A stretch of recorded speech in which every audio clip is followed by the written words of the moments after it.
Sama-sama tayong magiging karakli.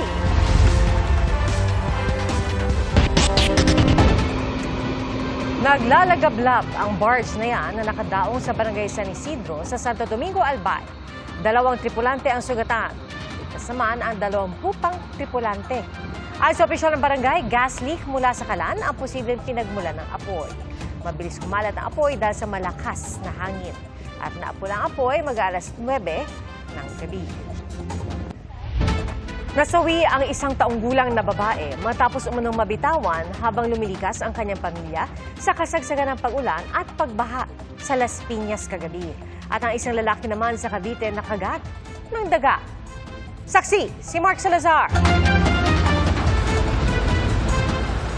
Halos mag-zero visibility sa bahagi ng E. Rodriguez, Quezon City dahil sa lakas ng pag-ulan pasado alas 6 ngayong gabi. Ang ilang motorcycle rider sumilong muna para makapagsuot ng kapote. Hila! Hila! Hila! Kagabi naman, sa Las Piñas, inabot ng lampas taong baha ang bahay ni na US Cooper Ashley Abaw na katabi ng creek. Tumulong sa kanilang paglikas ang ilang rescuer. Pero hindi kinaya ang matinding ragasan ng tubig sa eskinita kaya gumamit sila ng hagdan.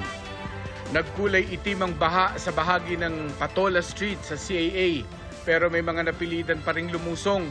Pinasok ng tubig ang ilang bahay. Sa taas ng baha sa iba't ibang bahagi ng lungsod, marami ang inilika sa covered court. Sa gitna ng walang patid na ulan, natagpo ang walang malay sa tabing ilog ang 1 taong gulang na babae.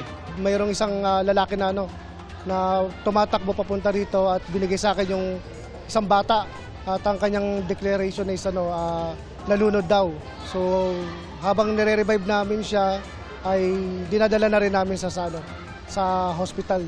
Possible po hindi po taga Barangay Talon Tres yung bata na inanod lang talaga. Nadala pa sa ospital ang bata pero binawian ng buhay ayon sa kanyang ina. Nabitawan umano ng kanyang ama ang bata habang lumilikas sa gitna ng baha sa Barangay Almanza 1.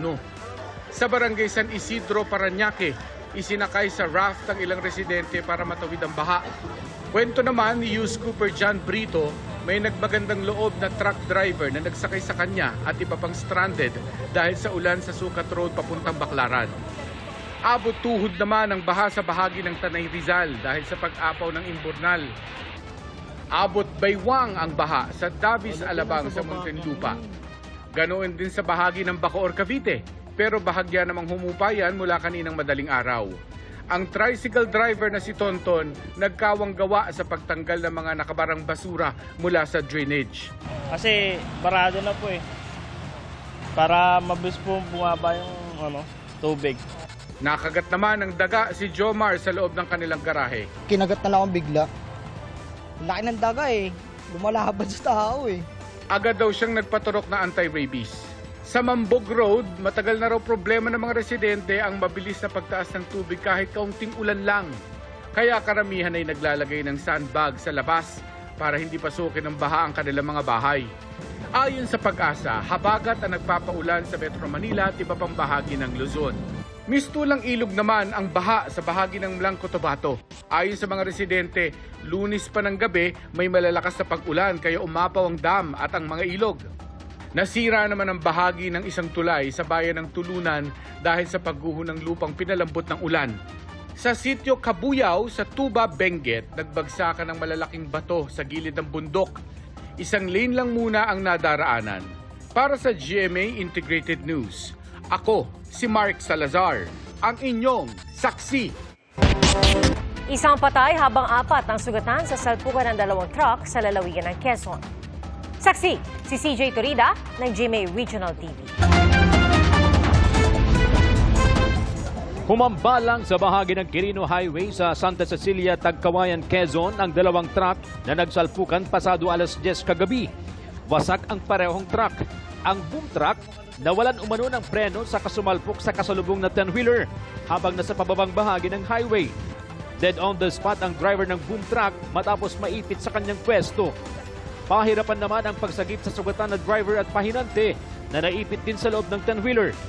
Ayon sa mga otoridad, bago iyan ay nauna nang nahagip ng boom truck ang isang motorsiklo.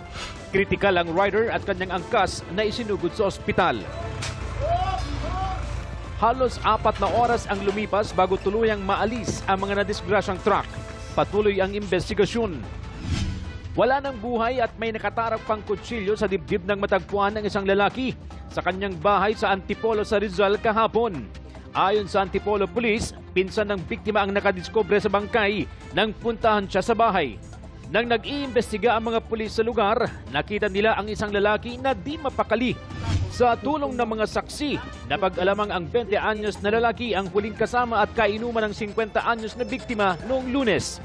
Base po sa kwento, nagkapikunan po itong dalawa, napikon po itong ating suspect, kaya po nagawa niya po ito. Dala na rin po ng matinding kalasingan.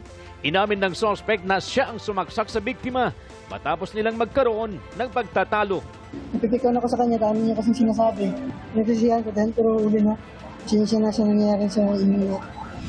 Sa Malasiki, Pangasinan, patay rin sa pananaksak ang lalaking 18 anyos.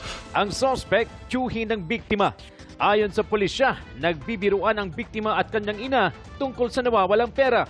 Narinig daw ito ng suspect na nakatira sa katabing bahay saka kinumpronta ang mag-ina. Doon na raw sinagot ng biktima ang suspect. Ibigay mo na yung pera kasi pambibili mo lang yan ng shabu, sabi. From there, sinuntok nung suspect si biktima, ngunit nakaiwas, pero po nadulas po siya. Biglang bumunot ng panaksak ng kitchen knife si suspect. At nung tamang-tamang patayo na si biktima, doon niya po nasaksak. Doble ang pagdadalamhati ngayon ng kinakasama ng biktima. 3 buwan pa lang kasi mula nang masawi ang kanilang anak. Sobrang sakit yung ginawa nila. Asawa ko. Wala silang awa. Sobrang sakit sa akin kasi nakasanayan ko. Lagi ko kasama. Arestado ang suspect na nahaharap sa kasong homicide. Tumanggi siyang magbigay ng pahayag. Para sa GMA Integrated News, ako si CJ Torida ng GMA Regional TV, ang inyong saksi. Mga kapuso, maging una sa saksi. Mag-subscribe sa GMA Integrated News sa YouTube para sa iba't ibang balita.